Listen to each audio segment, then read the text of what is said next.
Qual é, pessoal? Vamos começar mais um programa e hoje nós vamos começar com ele, que é presidente do PDT aqui em Cordeiro, na cidade de Cordeiro, e também é pré-candidato a vice-prefeito aqui na cidade. É isso mesmo. Sabe o que eu vou falar? Davi Lindgren. Ou Lindgren? Lindgren. Lindgren, é isso aí. Muito Prazer. obrigado pelo convite, tá? Eu que agradeço estar aqui. Espero que você tenha assim, aceitar esse convite sim, com todo carinho, porque o bom passar para a cidade, para os eleitores, quem são os candidatos, né? Hoje vamos te apresentar um pouco aí para o povo. Fala um pouquinho de você. A gente está, se coloca sempre à disposição, né, de hoje, né, por causa do pleito eleitoral, mas eu sempre fui desde muito jovem, muito engajado no cotidiano da cidade de Cordeiro, né? Fui presidente de grêmio, fui líder estudantil, fui coordenador de pastoral da juventude, eu já sempre estive envolvido, né, em todas as demandas que a cidade teve para poder a gente melhorar cada dia mais, né? Lá na questão do transporte universitário, quando não tinha o transporte universitário gratuito de Cordeiro, a gente fez um movimento, ainda era, né, estava no ensino médio e a gente estava se preparando para poder sair para ter uma oportunidade na faculdade, e o transporte era uma coisa muito difícil, né? E realmente a gente participou dessa composição, dessa criação do transporte universitário, né? Porque a mais próxima ficava, né, a 45 minutos de distância de Cordeiro, né? E também estive atuando, né, nessa questão realmente quando houve um problema do transporte universitário que não conseguiu mais realmente atender, também fomos lá brigar para que a gente não pode retroceder. Eu sempre falo isso. Você nunca pode retroceder em coisas que são boas. Você pode sim retroceder em coisas que por acaso você tenha feito de errado, ou que você realmente não está se sentindo confortável, ou que não é bom para as outras pessoas. Aí sim, você tem que retroceder. E eu sempre falo isso, né? Voltando para a questão política, mas é uma conduta nossa, né? Tem que ser o seguinte: a gente sempre tem que olhar para frente, aprender com os erros do passado, mas não ficar olhando para trás, né? Porque você acaba olhando para trás, você às vezes tropeça no meio do caminho por algum obstáculo, alguma coisa que você não está enxergando, não está olhando para frente, né? Então eu fiz muita coisa, desde muito novo, sempre estive envolvido em todas as questões, né? Sejam elas políticas ou não, né? E ainda continuo hoje como empresário, hoje como um pré-candidato, né? E para mim é uma honra, né, continuar fazendo, né, com que Cordeiro, eu sempre levei a cidade de Cordeiro para todos os lugares que eu fui, Brasília, Rio, todas as esferas governamentais, e também fora, na questão empresarial. Cordeiro é hoje sinônimo, né, de condições para que a nossa população tenha, né, uma boa faculdade, uma boa educação, consiga melhorar a sua questão realmente pessoal, familiar, porque eu falo que é um maior investimento, que é um investimento na educação, porque através da educação, através da qualificação, através realmente, como a gente tem hoje em Cordeiro, né, a universidade, a gente conseguiu impactar a vida de muitas pessoas, né? Não é uma coisa política, não é a minha atuação política, é uma atuação de sonho, foi um sonho, até porque eu escutava aí e volta sempre com política, né? Eu escutava que o prefeito tal ia fazer faculdade, e aí esses problemas, essas demandas, transporte, viagem, porque é cansativo. A gente sabe que quem faz uma faculdade fora da cidade, ela infelizmente ela não consegue ter uma qualidade na sua vida, porque quase sempre todas essas pessoas elas trabalham, e aí elas às vezes com 2, 3 horas fora do seu domicílio, né? Às vezes não saem correndo, não conseguem ver filho, não conseguem ver pai e mãe, e isso vai perdurar por 2, 3, 4 anos, né? Claro que tudo tem sua recompensa, mas eu sempre penso assim, as pessoas como eu, que acabaram tendo que parar no meio do caminho, porque quando você prove a sua própria condição, né, que você tem que correr atrás, eu me emancipei muito novo. Então eu sempre busquei na minha cabeça eu tinha o seguinte: eu por condições, né, meus pais não tinham grandes recursos, né, e eu precisava o quê? Eu precisava gerir minha própria renda, eu precisava buscar um meio Então eu trabalhei muito, fiz muita coisa, fui chargista em jornal, assim, eu trabalhei no Rio, fui diretor de arte dos quatro grandes clubes do Rio, período 2003 a 2006, né? No caso, trabalhava numa empresa de licenciamento de marca e a gente eu cuidava da parte de arte, que era hoje é meu hobby, mas era meu principal. Você faz umas caricaturas, essas coisas. Design de roupa, tudo isso. Já fiz muita coisa. Tem alguma rede social, alguma coisa que tá seus desenhos lá pra galera dar uma olhada? Você tá divulgando isso ou ainda não? Não. É uma coisa que, tipo assim, eu falo da questão do... Tem, por exemplo, você pegar, né, desse período do centenário do Fluminense, tinha lá a camisa laranja, a camisa do centenário, garrafinha, todas aquelas artes daquele período eu que desenvolvi, né? E assim, Flamengo, né, meu Vasco, né, tadinho, não tem porquê. Mas assim, porque assim, eu sempre trabalhei, então eu não tinha tempo para poder fazer as artes para mim. E eu tinha uma outra questão, que muitas das minhas artes de adolescência, a pessoa me pediu, eu acabava dando. Então tem muita gente que ficou com desenhos meus aí, né? E eu acabei ficando sem nenhum. Porque assim, o pessoal fala, pô, faz esse desenho assim, eu lá fazia. Esse lance da faculdade, fala aí, nome da faculdade, onde fica, endereço, para que você quiser conferir. Os cursos mais procurados que tem aqui. A Unicesumar, a gente trouxe, né, vem da educação profissionalizante, são 20 anos. Formando essa garotada aí, muita gente realmente... 20 anos já? 20 anos. E quando eu saí do Rio, né, que eu sempre ia e voltava, e eu assumi a condição de professor, eu vim com uma atualização muito grande de cursos que não era normal a gente ter. Por quê? Aí eu sou daquela geração, e eu sempre falo da questão da geração, a gente é da geração X, né? Aquela geração que sabe como é que era antes, sem internet, né? E sabe os dias de hoje, né? Diferente de tem gerações agora que não sabem o que era a vida sem internet. Com certeza. Não tem. São a geração Y, Z, né? Então ela não nasceu, principalmente a geração Z, ela nasceu com o dedo na tela, entendeu? E assim eu não. Eu brinco que, tipo assim, eu comecei a trabalhar com design, era um dos poucos aqui na região. Numa época não tinha YouTube, você não tinha vídeo, você não tinha tutorial, você tinha que aprender na marra. E os computadores também não eram lá, né, para aquele tempo era um computador. Mas aí tudo evoluiu, eu peguei o disquete, eu peguei SSD, o SD, que é um mini disquezinho, peguei o zip drive, eram formas de... Só que era tudo minúsculo, né? Rapaz, às vezes a gente conversa com os jovens e eu falo do Discman. Rockman. Dava com aquele negócio. Caraca, eles só não acreditam que doideira que era aquilo, né? Uma pilha era 3 músicas. Você botava e acabava a pilha, não tinha jeito. A gente que é da geração X, cara, que descoberta foi o Atari. Sim. Eu brinquei muito com o Atari. Depois o Mega Drive deu outro patamar nos jogos. Phantom System, Master System. A galera nem imagina. Não, eu não jogo. Eu até comprei um emuladorzinho agora recentemente, porque eu fui no Museu do Brinquedo lá até faço, né, quem puder ir a Petrópolis e visitar o Museu do Brinquedo, fica perto ali da Casa Santos Dumont. Museu do Brinquedo em Petrópolis? Fica a dica de passeio aí. E eles têm muita coisa, tava lá o fax. Tava o celular, eu mostrei pro meu filho o celular, o orelhão. Então assim, meu filho não sabe o que é isso, não sabe o que é a vida de... nossa brincadeira é jogar bola na rua, né? Sair ralar, bola de gude, pipa, peão de feira. Então assim, e ficar contando piada com a galera no finalzinho de tarde. E realmente assim, a gente viveu esse momento. Eu fico muito sobre essa questão das gerações, que a gente tem que entender, e é isso como isso influencia no nosso dia a dia.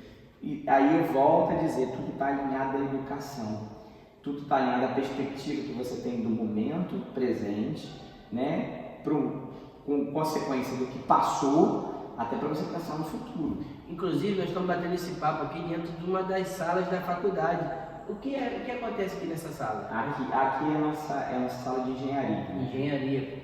Tem as telas aqui, ó, para vocês verem são aí. Simuladores, né? A gente foi um sonho também que a gente trouxe, quando voltando lá na questão da faculdade, a gente tinha essa demanda das pessoas realmente não ter começar por diversos motivos, e um deles é a distância, um deles a ausência da família, tudo isso, tempo, e aí outra questão, às vezes o transporte não é feito de forma, né, tão correta, né, e a gente sabe que estrada, né, demanda, né, demais e tem todo um risco, eu sempre falo isso. Né? E só que eu escutava isso, vamos fazer a faculdade e tal, aí entrava outro prefeito, sempre era a mesma, hoje só muda, eu costumo dizer que só muda o discurso, porque a besteira é a mesma. Mas você, é a primeira vez que você está vindo pré-candidato a algum cargo público? Não, eu vim, você já veio? Eu vim em 2000, né, era novo assim que eu comecei a liderar. 2000? Nossa, 24 anos atrás.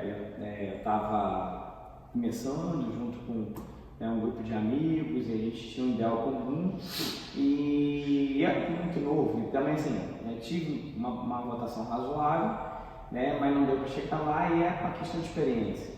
E depois dali eu não saí mais da política, né, eu trabalhei durante muito tempo com o ex-deputado Alessandro Calazans, né, e aí em 2012 eu tento convidado, meio contra gosto, não queria vir, eu estava na coordenação da campanha de um determinado candidato, e aí, mas queriam os meus votos, né? Queriam assim, vai ter 100 votos. E eu tive 178 votos. Há 20 anos atrás? Não, aí foi em 2012. Não, 2012. Assim, me orgulho muito da campanha que fiz, né? Sem recurso, sem nada.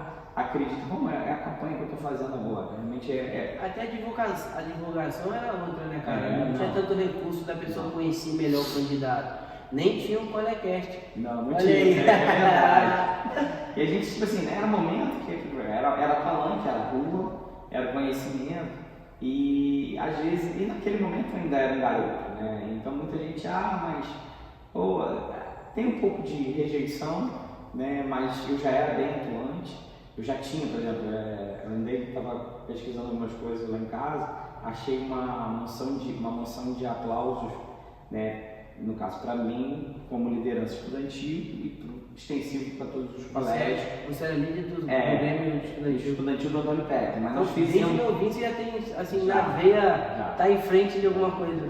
E aí, o que eu fiz, tipo assim, a gente fez o Hospital Antônio Castro estava precisando, tinha muito essa questão das pessoas ajudarem e tal. A gente fez a maior captação de alimentos para o Hospital Antônio Castro. Né? E aí eu recebi uma moção de aplauso da Câmara de Vereadores naquela época, em 2000, e dali eu comecei assim, sempre demandando para a cidade, sempre colocando Cordeiro, né, como sinônimo de desenvolvimento, sempre falando para os políticos, para as pessoas que eu tinha acesso, né? E aí a partir de 2012 eu gero um outro momento, né? Que aí eu comecei a conhecer, mais precisamente de 2012 e 2016, eu comecei a transitar na esfera federal, a lidar com deputados federais, que a gente vai aprendendo que a dimensão da política, ela, principalmente a política municipal, ela transcende, né, as fronteiras das cidades. Porque o desenvolvimento que eu trago para cá, ele vai desenvolver Macuco, ele vai desenvolver, e assim vai. Né? Então, assim, durante esse período eu fui conhecendo, me tornando conhecido. Né? Participei de várias campanhas aqui, campanhas vitoriosas, campanhas não vitoriosas, né? Eu costumo dizer assim, tem campanhas que eu ganhei, mas eu perdi, né? E tem campanhas que eu perdi, mas que eu ganhei, né? Eu até falo, né, com a turma, com nossos pré-candidatos, falo com o nosso candidato a prefeito Rodrigo, falo, olha, para mim não importa perder, né? Para mim, a minha preocupação é como perder. Eu posso perder porque as pessoas talvez não vão acreditar, ou talvez não é, né, o tipo de... A gente não vai conseguir passar aquilo que a pessoa quer, porque cada um tem um jeito de pensar. Mas eu acho que a gente tem a melhor proposta, né, que a gente não vai falar nesse momento. Rodrigo Romito. O Rodrigo Romito, você é vice, pré-vice do Rodrigo Romito. De onde surgiu isso, essa união com o Romito? Você acha que o Romito hoje seria o melhor para Cordeiro, por isso que você se aliou a ele? Sim, eu já estava com o Rodrigo antes. A gente já vem conversando, a gente faz parte, né, do mesmo grupo, e eu já estava com ele, eu já era um apoiador dele, e aí o grupo em si, porque o Rodrigo é um cara que, ele é um cara humano, né? Um cara que eu falo, por exemplo, acho que o principal ponto positivo do Rodrigo, né? Daqui para frente as pessoas vão ter oportunidade quando lançar a campanha dele, porque a gente não pode, é uma coisa que eu quero deixar claro. Muitos questionam, mas você não fala, não tem, nós não podemos falar. Isso aí eu sempre gosto de falar, porque eles ainda são pré-candidatos, então pela justiça do TRE tem algumas áreas que ainda não pode ser falado, mas quando tiver todo mundo candidato já está o convite aí. É isso aí, porque assim, eu tenho prática, né? Vamos dizer assim, eu não vou falar daquilo que eu vou fazer, eu falo daquilo que eu fiz. E é concreto e está provado. Mas o nosso ideal, a nossa vontade. Antes de você estava falando do Romito. O Romito a gente estava junto, a gente já estava junto como apoiador, né? E aí o grupo em si, o grupo de vereadores e tal, falou: não, o Davi tem que ser o vice, né? Porque a gente, por mais que a gente venha, a gente estudou junto. A gente tem praticamente a mesma idade. Vocês estudaram junto ainda jovens? Ainda jovens, né? Vocês têm amizade há muitos anos. Quando eu fui presidente do Grêmio, ele era meu vice na chapa. Olha aí, cara. Lembrando que nós não perdemos aquela eleição.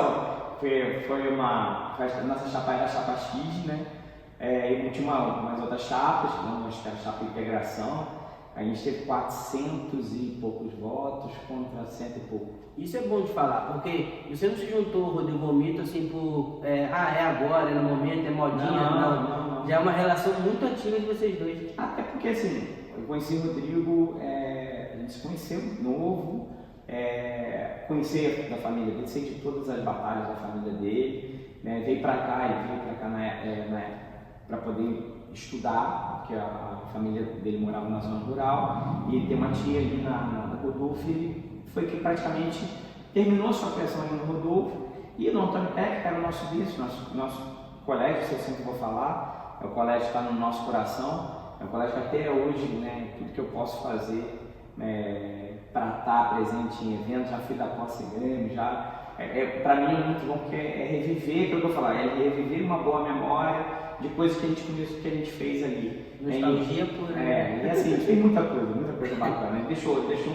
Deixou uma história ali. E é isso que o Rodrigo é um cara que sempre desde muito cedo se mostrou ser um cara muito amigo, muito parceiro, muito humano.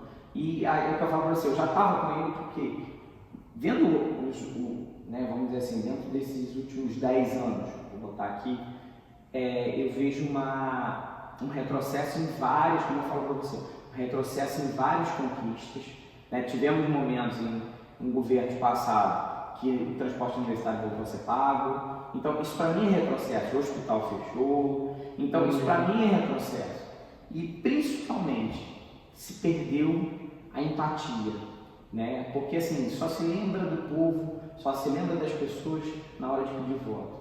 Mas na hora que essas pessoas precisam de alguma demanda, que é direito, né? A prefeitura não é minha, não é de ninguém, ela é do povo, é os nossos impostos, entendeu? Então assim, o Rodrigo é um cara que ele tem isso, ele vai trazer de volta esse calor humano, pelo menos para poder atender, escutar e tentar resolver. Eu falo sempre isso para ele.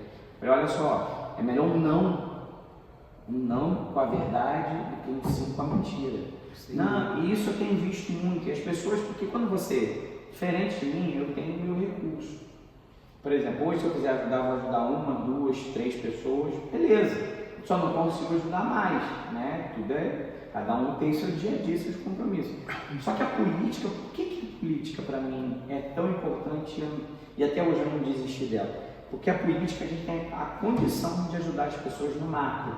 A gente pode ajudar 100, 200 pessoas, 300, a cidade inteira, se você fizer o certo. Se você fizer com que aquele recurso que tem aquela finalidade, aquele carinho no sentido, a gente fala, é carimbado. Cada recurso é carimbado. Se o recurso para o social, você tem que gastar no social. Se ele é para poder você ajudar uma pessoa que está com dificuldade imobiliária, a gente sabe que tem pessoas que às vezes não conseguem.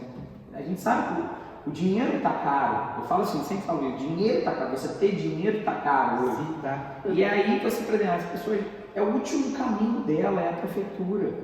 Eu sempre falo isso, olha só, ninguém vai para a porta da prefeitura ou vai atrás de vereador A, vai vereador B, porque ela tem vontade, não. É porque é o último e único recurso. Porque antes dela chegar ali, eu tenho certeza que ela já tentou várias vezes. Então eu sempre falo isso. A prefeitura, primeiro é o seguinte, ela tem que te tratar bem. Porque eu só vejo o discurso. Porque eu sou empregado do povo. Não é. Não é, porque efetivamente não é. Não, se fosse empregado do povo, e o empregado, eu costumo dizer assim, que a pessoa, quando ela está ali, né, se ela se diz empregada, ela está ali para servir. Eu falo que não existe lugar melhor para você servir o outro do que você, dentro da uma prefeitura, né, dentro de qualquer seja secretaria, porque eu falo que ali você pode impactar a vida das pessoas para o bem ou para o mal. Porque realmente assim, eu falo assim, eu não tenho medo do dinheiro, eu tenho medo da concentração de poder. É o que eu venho vendo nesses últimos tempos. Por que eu estou apoiando o Rodrigo e por que eu decidi vir para candidato? Porque eu vou combater isso. Eu tenho que descentralizar o poder. O poder, ele é corrompível. E a questão que as pessoas têm que entender quando elas sentam nas cadeiras que elas estão ali porque elas foram colocadas por pessoas que confiaram que elas iam resolver um problema. Não resolver o seu problema pessoal. Entendeu? A política não é para bem. Eu costumo dizer assim, dá a César o que é de César, dá a Deus o que é de Deus. Se você faz a coisa certa, Deus vai te dar em tudo. Você está ali, foi confiado para poder gerir a vida de muita gente. Eu falo que um cargo público hoje, seja de vereador, de prefeito, de vice-prefeito, ele tem uma responsabilidade que transcende toda a questão pessoal. Porque a envergadura do cargo, e eu falo isso, às vezes as pessoas não vão entender, mas o cara quando ele é prefeito em qualquer lugar. A pessoa quando é vereador, ele vai ser vereador em qualquer lugar. Qual é a finalidade deles? A finalidade deles é o quê? É pegar toda aquela estrutura, e que aí eu sempre falo isso, né? São pontos de vista mesmo. A gente entraria numa discussão do pacto federativo, a gente vê muito isso, pacto federativo, isso aqui. Eu, na minha concepção, eu acho que muita gente fala, não tem dinheiro, tem dinheiro, esquece. Pode falar para qualquer um, para mim, tem dinheiro. Tem dinheiro no governo municipal, tem dinheiro no governo estadual, tem dinheiro no governo federal. O grande problema é quais são as prioridades de gasto desse dinheiro. Para quem que está indo, como que está fazendo. Você acha que hoje um prefeito, um vereador, seja qual for o cargo assim, né, deveria ter mais transparência então na administração? Sim. Para onde está indo isso aquilo? Sim. Você acha que o governo com o Rodrigo, se assim for, se acontecer, a ideia de vocês é fazer assim, uma prefeitura mais transparente? Sim. Aí você pensa assim, mas tem portal de transparência? Cara, eu volto a dizer, é questão de relacionamento. Né? Você tem sua esposa e você convive com ela. Você ama ela por causa da convivência. Por exemplo, ela sabe para onde você vai e você sabe para onde ela vai. De início não souber. Então, assim, eu falo assim, o problema que eu falo é temos que descentralizar, no sentido de que o quê?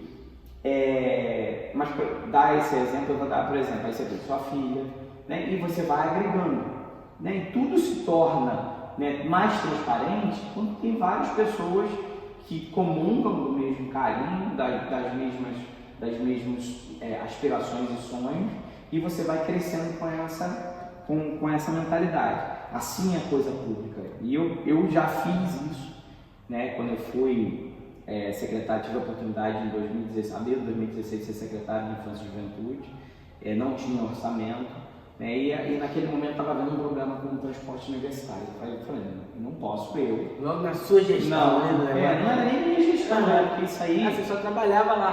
Não, eu era secretário, né, trouxe alguns projetos, fomos para Brasília, trouxemos emenda, foi onde realmente assim, eu tive uma dimensão, porque ali em 2016 eu falei assim, eu já estava fazendo gestão pública, eu sou formado em gestão pública, e aí eu queria entender como a máquina pública funcionava. E digo para você, muitas das coisas que eu falava antes, eu tive que falar, não, eu estava errado. Né? E depois, e outras coisas que eu não sabia que podiam ser feitas, elas, eu falei, não, isso pode fazer, isso aqui vai beneficiar. Então eu consegui manter o transporte universitário até o final, né, até aquele ano que foi um ano difícil, um ano de quebra do Estado, quebra do governo federal, por mais gestão, achava-se que tinha dinheiro naquele momento, aí veio a Olimpíada, Copa do Mundo, e aí entra em cassação, a gente lembra desse momento, foi difícil, porque assim, você pegar recursos,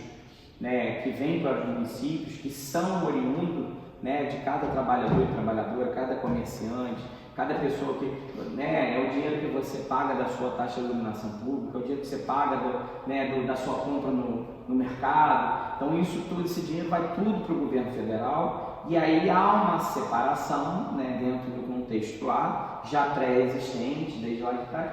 Cada município tem um valor a receber, se é FPM, se é SS, se é royalties. Eu penso que teria que ser de uma forma diferente, mas esse é o meu pensamento. Eu acho que os municípios tinham que gerar seu próprio recurso, no sentido de que o que eu arrecado aqui, o próprio município, eu tenho certeza que nós teríamos um município muito bem, né? Porque aí o prefeito ia ter que dizer, porque como é que ele vai ter mais recursos no município sem depender do governo federal, sem depender de si próprio? Ele vai ter que fomentar, ele vai ter que correr atrás para trazer empresas. É uma das coisas que eu tenho na minha concepção, que eu acho, mas isso é uma discussão para nível federal.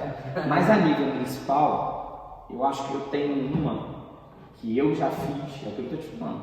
Eu só vou fazer aquilo, eu não posso falar aquilo que eu não conheço, que não sei. Se eu não conheço, não sei, eu vou procurar saber. Agora, eu falo daquilo que eu já testei e deu certo, né? Que a gente chama de governo participativo.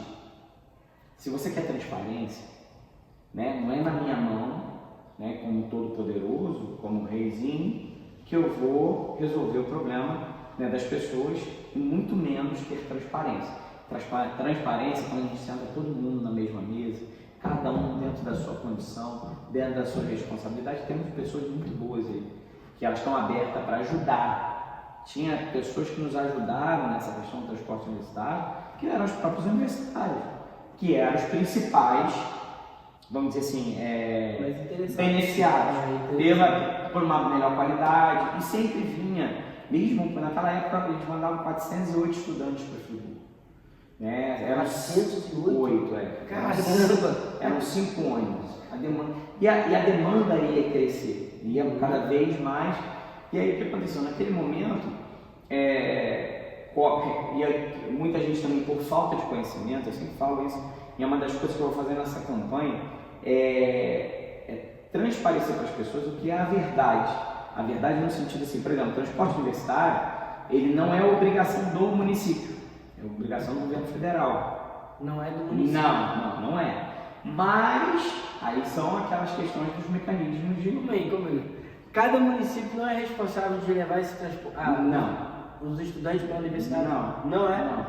Isso é federal? É federal. Coisa que eu não sabia. A questão toda é o seguinte, se você não tem no seu município uma unidade, uma faculdade, né, que queira, por exemplo, hoje a gente tem aqui o Unicesumar, a gente tem vários cursos, mas, por exemplo, direito não tem, a pessoa tem que ir para o Friburgo. Mas o que o município, ao longo do tempo, foram lutas, eu falo, como a lei do passe livre, como a questão do transporte, foram lutas de pessoas que estavam batalhando para poder conseguir um ônibus para levar. Tinha gente que saía daqui 4 horas da manhã, ficava lá na época que você pegava carona, né? A gente teve muito isso. A pessoa às vezes ou juntava, porque quase sempre eram professores que precisavam fazer uma complementação, iam fazer faculdade lá em Niterói. Saiam daqui 4 horas da manhã de carona para poder estudar, ficava o sábado inteiro lá, depois vinha embora. Então, olha o sacrifício. São 3 horas e meia de viagem, mais almoço, mais lanche, chegar aqui. Mas muita gente fazia dessa maneira. E aí aquela coisa, vamos transporte. Aí começou realmente, né, Friburgo ter mais unidades universitárias, e aí foi crescendo a demanda. Quanto mais crescia, mais ônibus tinha que colocar. E naquele momento, e a fonte pagadora não é da educação, quem paga o transporte universitário é o royalties. É a verba do royalties. Que naquela época, ela de 1,5 milhão, ela veio ter 300 mil por conta da quebra. Quando houve o problema do barril de petróleo. Não, foi o colapso. No ano 2016, dos 92 municípios, só 4 prefeitos foram reeleitos. a maioria nem tentou reeleição, que foi uma quebra geral. Você lembra professores da rede estadual sem receber, colapso financeiro em todas as contas. Então, assim, era um contexto. E quando eu peguei o transporte, que não era da minha obrigação, tá? Só que eu sabia que dava para fazer. Dava para fazer por quê? Porque tinha pessoas ali, tinha universitário, tinha um pessoal que tinha interesse em fazer a coisa certa. A gente já tinha, antes de eu ser secretário, a gente teve uma reunião, que já começou a ter problema lá atrás, e a gente foi, conversou tal, e conseguimos adequar isso. E como secretário eu fiz uma coisa, é uma coisa que eu falo para você, eu já fiz, e se tiver que fazer de novo eu faço, porque eu já sei que dá certo. E com isso eu trago a transparência para a gestão, a transparência das pessoas, porque assim, eu criei uma gestão participativa dentro do transporte universitário. Chamei os universitários, para os principais interessados, falei, vocês agora são os fiscalizadores. E aí nós recolhemos todas as carteirinhas, né, vimos por exemplo, tinha situações que a gente teve que falar, recebi o Pronatec, lembra? E aí eles mesmos falavam, pô, eu ficava tirando onda, vendia, eles recebiam. Então assim, aí ligamos para as instituições, foi passando toda a relação, eu não quis saber o que estava para trás, dali para frente tinha que ser diferente. E nós conseguimos trazer uma economicidade, né?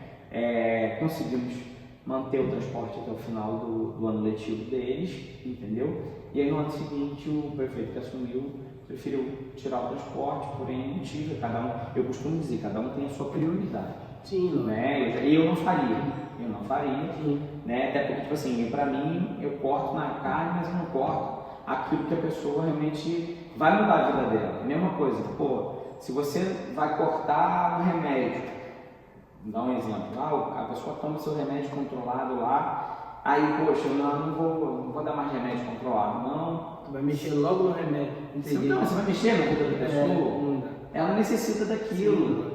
E aí eu falo assim, N fatores, se eu pontuar aqui, eu acho que dentro da esfera da gestão pública, ela só vai funcionar em Cordeiro efetivamente quando você, e é na questão da transparência, quando você te descentralizar o poder.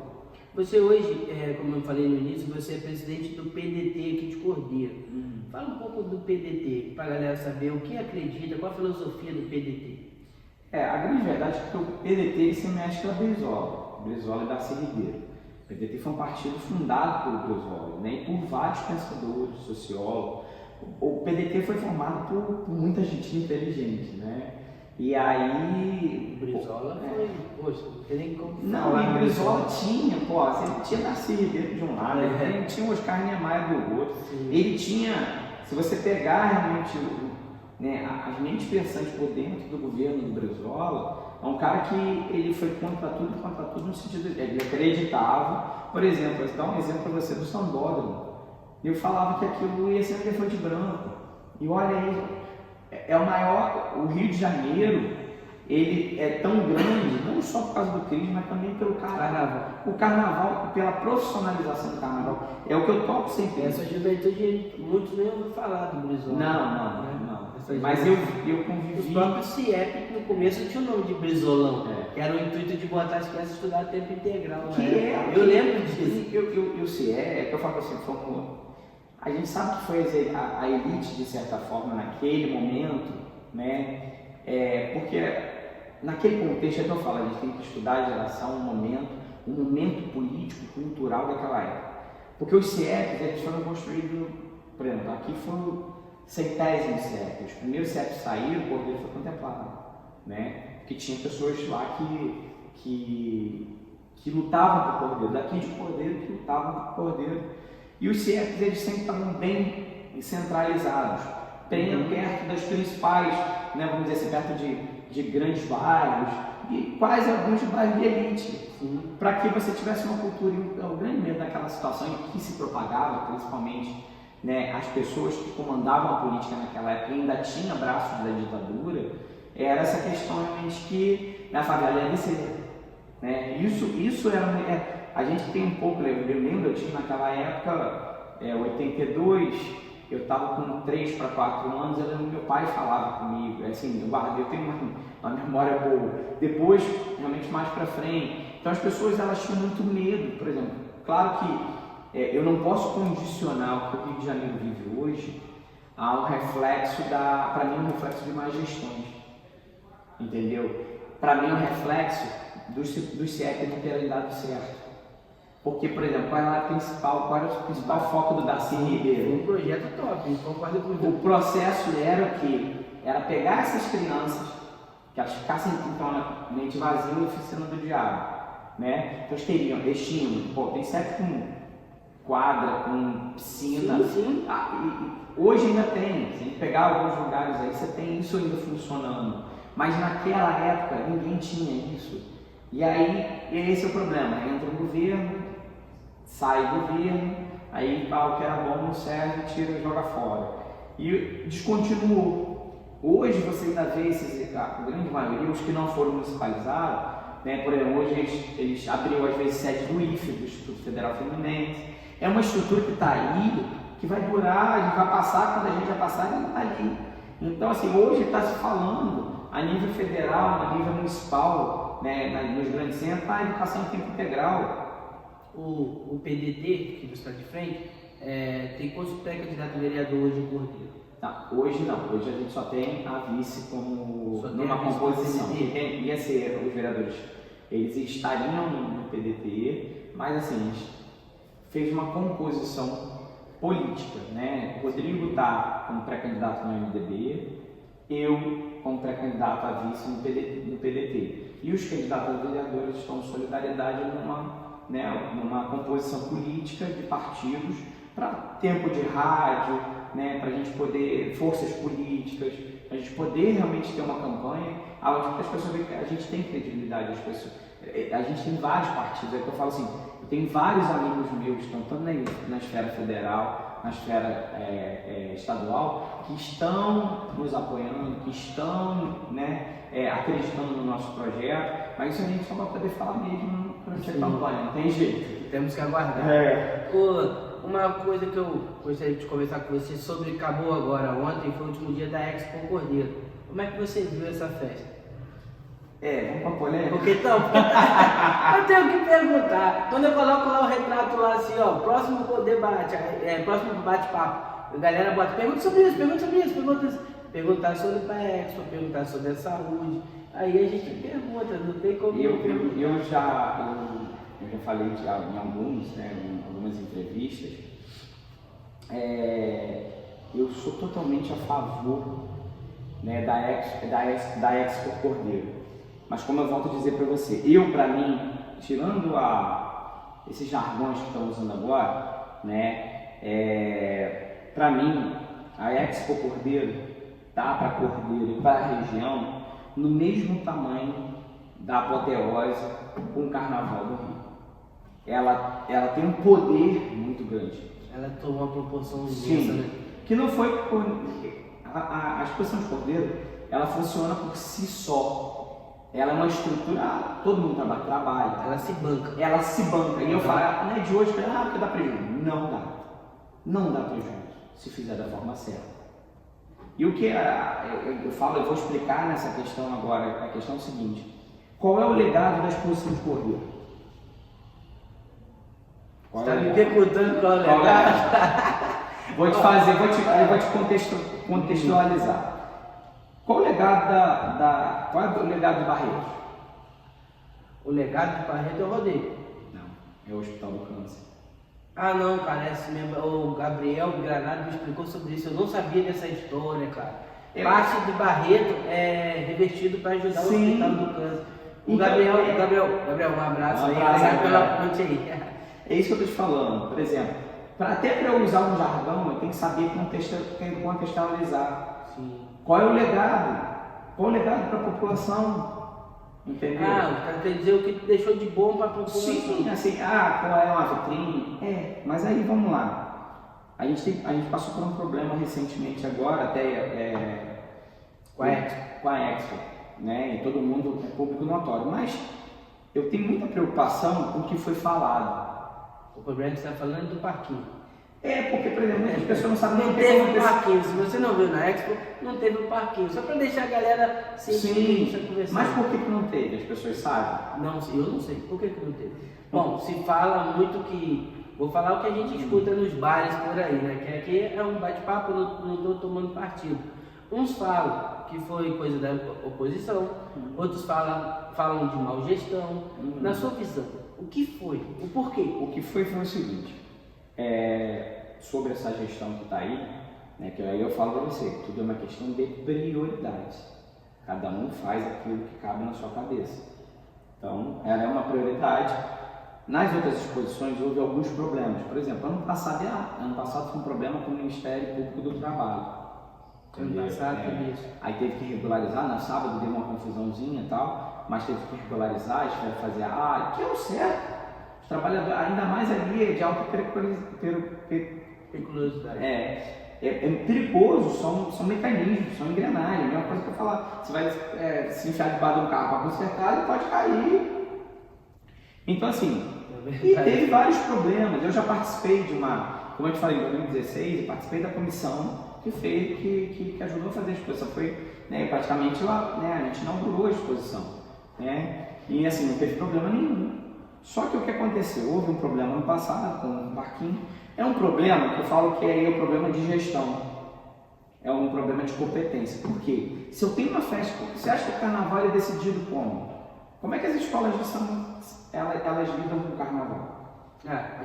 A gente curte o carnaval aquela semana de carnaval, mas na verdade é o ano todo. O ano todo preparando, lógico. Aí tem que estar tudo certinho. Figurino, desfile, ensaio. Eles têm verba municipal, eles têm verba de... Tem, por exemplo, o cordeiro quiser botar na Sapucaí, ele pode ir lá e... apresentar um bom espetáculo. Exatamente, não, mas até assim, a maioria tem escola de samba que elas pegam um enredo em cima da história do Estado. Aí o Estado aquele Estado que está sendo homenageado pelas leis de incentivo à cultura, pode ajudar, entendeu? Então, assim, a questão toda para mim é que esse modelo de gestão que está aí, que não está aí de agora não, tá aí pelo menos uns... Você comparou o carnaval aí do ano todo, você acha que deixaram para a última hora? Sim.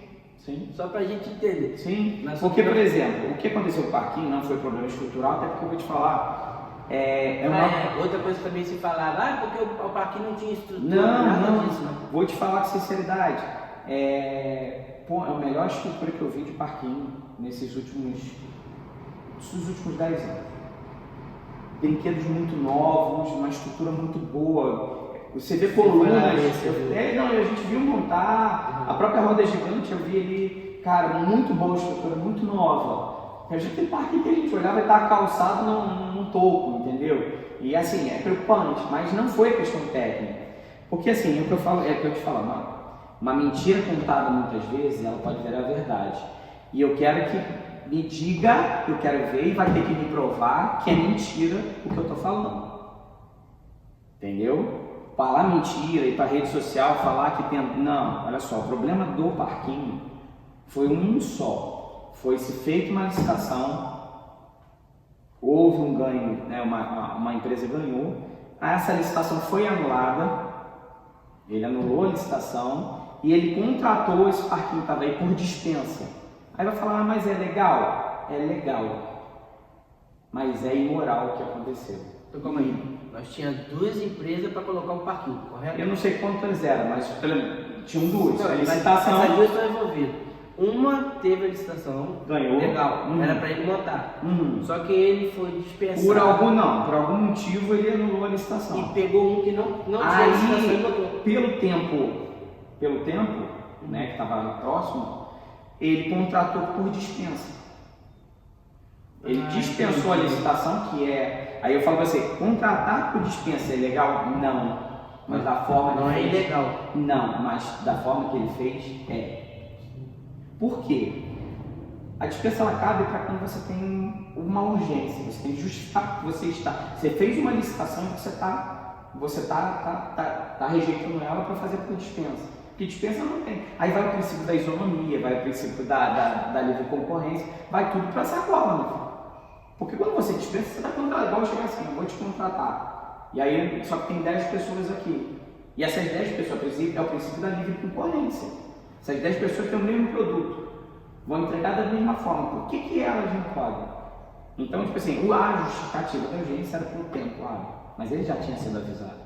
Em todos os autos dos processos, eu quero ver falar que é mentira, porque os processos com chancela do Ministério Público e com chancela da Justiça. Foi o doutor de Direito, o doutor Rodrigo, com o aval do Ministério Público, os dois em conjunto, porque encontraram irregularidades, está lá. A peça das decisões são essas. Então, e aí o que acontece? Essa empresa que ganhou, ela entrou contra.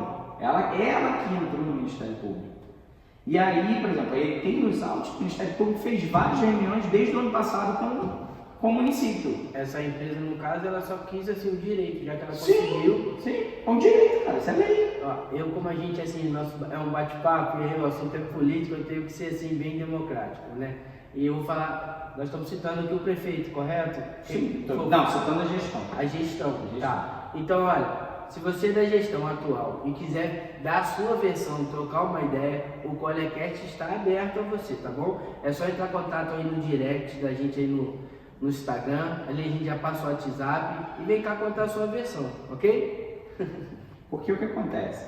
Se você não faz o certo, a consequência é o que aconteceu. Agora, tudo que eu tenho falado aqui é por conta do que está sendo falado. Pô, a gente, para ser, eu me considero oposição e nunca escondi nada disso. Se você não apoia o governo atual, exatamente, obviamente, não tem como. Só que, tipo assim, eu volto a dizer para você, então a gente é muito poderoso. O que mais me assusta é desafiar a mentalidade das pessoas. Porque quando colou, porque antes era fake news, depois é politicagem, agora é oposição, nós temos poder de uma decisão de juiz. O juiz vai chamar, eu não conheço o juiz que está aí, entendeu? Eu nunca tive, né, nem eu, tenho certeza que o próprio Rodrigo ou qualquer outro que se diga oposição, isso foi de caráter jurídico. Agora, uma coisa eu tenho certeza, né? Independente de quem foi o responsável aí, quem sofreu foi a festa. Sim, cara, porque quando eu era criança, irmão, eu esperava muito ansioso por causa dessa festa. Mas eu quero dizer pra você assim, quem sofreu não foi a festa. A população, sim, não, lógico. Dizer pra você, pra mim... Porque vem pessoas de fora, alugam os lugares pra ficar aqui nessa festa, entendeu? Eu tive direto ali, né, eu tava, né, de estações, né, da faculdade, então eu gosto muito das pessoas, desde muito novo. Quem não gosta? Eu nunca perdi um, cara. Só que assim, eu acho que perdeu todo mundo. Só temos que falar a verdade. Quem é o responsável? Prova então que a oposição fez alguma coisa. Prova que eu quero ver provar. E prova na minha frente. Vai ter que ter. Se tem que provar com documento, provar. Agora, a verdade ela tem que aparecer. Eu só estou falando isso aqui hoje porque eu escutei, não me manifestei em relação a isso. Acho que a gente tem que deixar, era o calor do momento, tem que deixar a justiça, porque todo esse processo é uma ação civil pública do Ministério Público, proposta pelo Ministério Público Estadual, não é proposta pelo Davi, pelo A, pelo B, não, é uma proposta do Ministério Público Estadual. E aí ela está assim, ela está transitando, e aí é competência para competência. São poderes, e os poderes não se entrelaçam. Eles caminham juntos, mas eles não se entrelaçam. Então, cada um tem a sua competência. O judiciário tem a sua competência, né? O executivo, o legislativo. Né? Então, cada um, é aquilo que eu estou te falando, cada um no seu quadrado. E a justiça, se ela entrou, alguma coisa tem. Porque, me desculpe, eu nunca vi. Aí fala, aconteceu isso com o Camarote? Não. Aconteceu isso com o Rodeio? Não. Por que aconteceu com o Parquinho? Tem que entender o contexto. E falar a verdade. Eu estou falando que a questão, assim, volta a dizer, o modelo de gestão que está sendo feito não pode mais acontecer. Essa festa ela tinha que ser descentralizada. Ela tem que tomar a proporção dela, onde você não tem interferência da administração pública. Você tem que ter a parceria, não a interferência e controle. Quando você vai falar, você me pergunta, mas como fazer isso? Fazer isso? Faz a gestão participativa. Chama todos os beneficiados por essa festa. chama representante de comércio local, chama representante dos barraqueiros, chama representante do Ministério Público, faz essa festa, não terminou uma, começa a outra, é assim um carnaval, é assim qualquer festa de grande porte. Entendeu? Não tem fórmula mágica. E quanto mais pessoas, mais transparente o processo fica. Entendeu? Sim. Eu entendi seu ponto de vista. Fica aí, reforçando aí o convite. Tem uma área também que eu vejo nas redes sociais, o Rodrigo fazendo vídeo e tal, sobre a questão da taxação do esgoto do Rodolfo. É uma coisinha que você gostaria de falar sobre isso, porque veio essas perguntas. Fala para ele falar da taxação do esgoto do Rodolfo. Como funciona aquilo lá? O Gabriel deu uma explicação aí, inclusive, está aí no perfil, Gabriel Granato está explicando alguma coisa a respeito. Cara, assim, é o que eu te falo assim, a gente tem que ter domínio do processo, né? Muito se discute água do rio, SEDAI e tal. Tinha problemas com a SEDAI, tem problemas com a água do rio. Essa questão do esgoto, aí eu falo para vocês, cara, vamos olhar direitinho, eu acho que não é só questão do tratamento do esgoto. Existe realmente esse tratamento, porque é só olhar o Rio Macuca e você vê que não tem. Porque está 100% na taxa, né?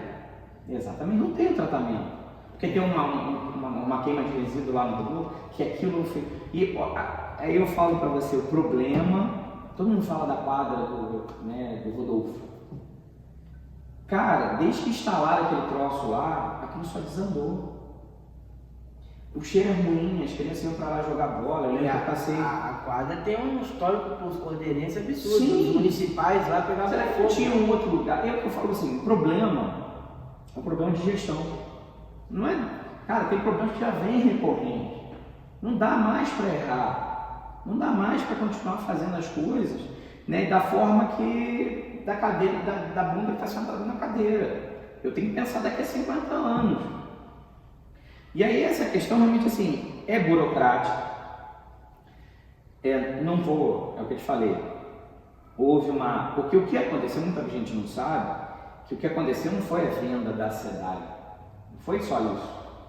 Quando veio para os municípios e houve um lobby muito grande nisso, lobby no sentido assim, de vereadores, prefeitos, que foram estimulados a fazer isso por conta de um endividamento. Seria realmente que a SEDAI tinha, né, e o mau serviço que prestava e fatores que criam-se, né, a teoria da conspiração. E naquele momento houve um lobby e algumas correntes também se manifestaram contra, né? Tem populares aqui em várias cidades que teve município, vou dar um exemplo, Madalena, né, outros municípios que não aceitaram, não venderam sua água, porque a concessão é dada pelo município. E muita gente não sabe que o que aconteceu nas câmaras de vereadores foi a Câmara, ela autorizou a administração da concessão da água do município para o Estado. Não foi o município que vendeu, foi o Estado que vendeu e a Câmara autorizou a tirar o domínio. Por exemplo, teve lá atrás, quando houve a questão da concessão da SEDAI, e havia de tempos em tempos, quando terminava o contrato, né, que tinha algumas prerrogativas. Você sabia que, por exemplo, enquanto estava com a SEDAI, o município, os órgãos, né, municipais, CAPES, prefeitura, não pagavam nada. Era o acordo que se tinha naquela época, que estava previsto até a data da venda em si, entendeu? É o que eu falo para você, isso daí... Eu seria leviano se eu chegasse assim, não, o que vai fazer? Não, isso aí tem burocracia, até porque foi comprado, foi autorizado, foi gasto dinheiro. Tem um contrato, não pode. Só que aí, por exemplo, tem problemas? Tem. Aí, como é que o município entraria nisso? Penalizando, porque você tem órgão regulador. Tipo, me entrega o que foi proposto. Sim. Não, e tem os próprios órgãos reguladores. Até a questão de realmente assim, se o município tem que ficar do lado do seu povo. Se está absurdo, se está abusivo, tem que correr atrás e tem. O prefeito hoje tem à sua disposição 12 procuradores, 12 advogados, tem corpo jurídico para dar e vender. Então é encontrar um caminho para que não pode a população ser penalizada. Não pode as pessoas ficarem jogando a esmo. O problema é que assim, é o que eu falo para você, o problema é que volta ao seguinte, vai ter que provar. Só que eu provo de forma documental as coisas. Se eu estiver mentindo, me prove então que eu estou mentindo. Eu estou falando não como pré-candidato, estou falando como início. Estou falando como alguém que investe, como alguém que paga seus impostos, como alguém que faz a mola a engrenagem do desenvolvimento acontecer. Alguém que conhece essa cidade desde muito novo, que vivencia, que está todo dia, que está cansado de ver, né? Entra governo, sai governo, e são os mesmos problemas. Se eu olhar para uma cidade como nossa, que é uma cidade totalmente urbanizada, e você ter lugares que você não tem calçada no centro da cidade. Você não tem uma mobilidade urbana. A gente tem hoje uma perspectiva de uma população no envelhecimento, que ela vai encontrar o quê? Ruas esburacadas, calçamento em desnível. Cara, é aquilo que eu falo para você, eu falo para a exposição, para qualquer coisa que é feita. Qual é o legado?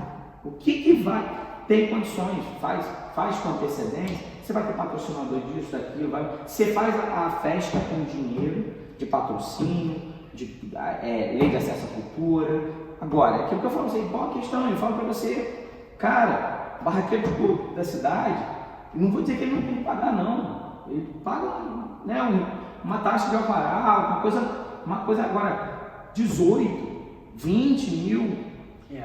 Eu tenho amigos barraqueiros, já fui barraqueiro, já trabalhei com os amigos barraqueiros. É bem alto mesmo. Sim, aí, por exemplo, essa faixa aí. Só que aí eu falo assim, mas se não for assim, quem perde? Não. Barraqueiros do município, eles compram onde? Geralmente no município. Na exposição, já é público e notório, são 9 dias, o cara que vem de fora, ele já vem com seu alimento, né, que saiu de uma festa para outra, e ele começa a repor a partir de, vamos dizer assim, de quarta para frente. Sim, porque vende. E aí ele vai repondo. Não tem como ele trazer o material de 9 dias. Não, aí ele tem que comprar aqui. Mas o barraqueiro daqui, ele compra aqui, ele entrega aqui, porque o de fora, ele entrega de fora. Ele vem com sua equipe, o daqui, e aí eu falei, mas esse dinheiro ele reverteria, por exemplo, em vez de ele contratar 3, ele vai contratar 6. Ele vai botar mais produto, com qualidade, entendeu? Então assim, tem como fazer o certo. Eu sou muito a favor da descentralização do poder. E que dá certo em muitos lugares. Por exemplo, você tem Maricá, vou te dar um exemplo de Maricá, mas eu conheço outras cidades, que existe a CODEMAR, que é a Companhia de Desenvolvimento do Município de Maricá. É um órgão dentro da estrutura pública que faz parceria, tudo que é feito dentro da cidade tem que passar por ali, tem que ser aprovado. Aí você tem um corpo técnico, você tem uma estrutura para decidir como a cidade, não vai nessa rua, não pode, isso aqui, entendeu? E que é de caráter empresarial, profissional, é gestão. E aí, cara, eu falo para você, por exemplo, Maricá, se você olhar Maricá lá atrás, se olhar ela hoje, até foi sinônimo de piada, mas se olhar hoje, ela está dando banho, ela está equiparada em Niterói, que é um modelo de gestão já há muito tempo em gestão do PDT. Entendeu? Então, assim, a questão toda é o seguinte, tem que chamar todo mundo para sentar na mesma mesa. Tem. Prefeito, vereador, não são donos, na verdade. Eles estão ali sim. Eles são os responsáveis e confiados pelo povo para administrar. Não são bobo da corte. Não estão ali para fazer firula, aparecer em papo, não, eles têm que trabalhar, eles têm que fazer gestão, eles têm que investir, eles têm que trazer recursos para dentro. Eu sempre faço a pergunta, qual é a grande empresa que foi traga para Cordeiro? Me diz qual é a grande empresa, depois das fábricas de cimento de Cantagalo, qual que movimenta no Cordeiro, eu sempre falo isso, e aí é o X da questão. As próprias fábricas, elas já não são mais aquilo que elas eram, né? Realmente Cordeiro cresceu às margens das fábricas de cimento porque os engenheiros de lá vinham para cá e aí constituíam aqui seus domicílios e nos seus domicílios muito também casaram e aí investiram em comércio e por aí vai, é a questão natural. Mas hoje você não tem nenhuma lei de incentivo, você não tem hoje o que oferecer.